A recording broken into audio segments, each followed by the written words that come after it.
First off, let me say that there's sometimes that each one of us that when we deal with government, a lot of things don't make sense to us, okay?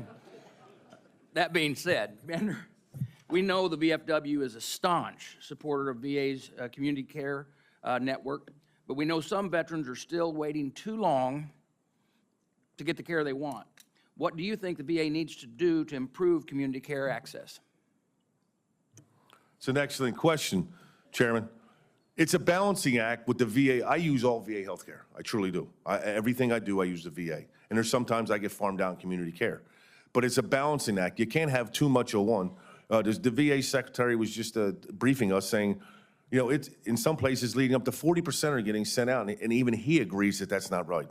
That we need to, it's more of a balancing act. Because what happens is, and I talk to veterans all the time, you get sent out to community care, you're on the hook to pay the bill even though the VA sent you because you're the one getting the late notices. Where's my money? Where's my money? And you're being drugged into court because the VA sent you out.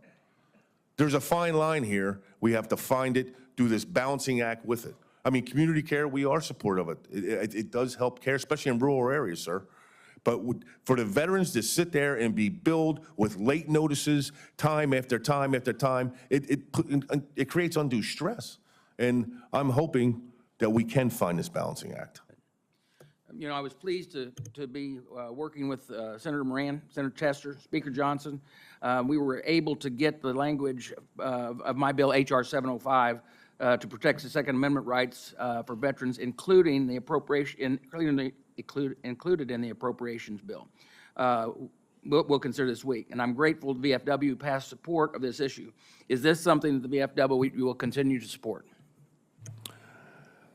I absolutely guarantee the VFW will continue this support of this. What it does, you know, and sir, you brought it up in the beginning. We're not asking, veterans aren't asking for anything special. All we're asking for is due process that every other agency or any other person that goes through any other service in the federal government gets. Not some a VA administrator deciding, we're taking your guns. All we want is due process. However that plays out, then so be it. But that's all we're asking for, and thank you for spearheading us. Well, thank you, and my time is running short, and there's a lot of others. Senator Sullivan, I think you're recognized.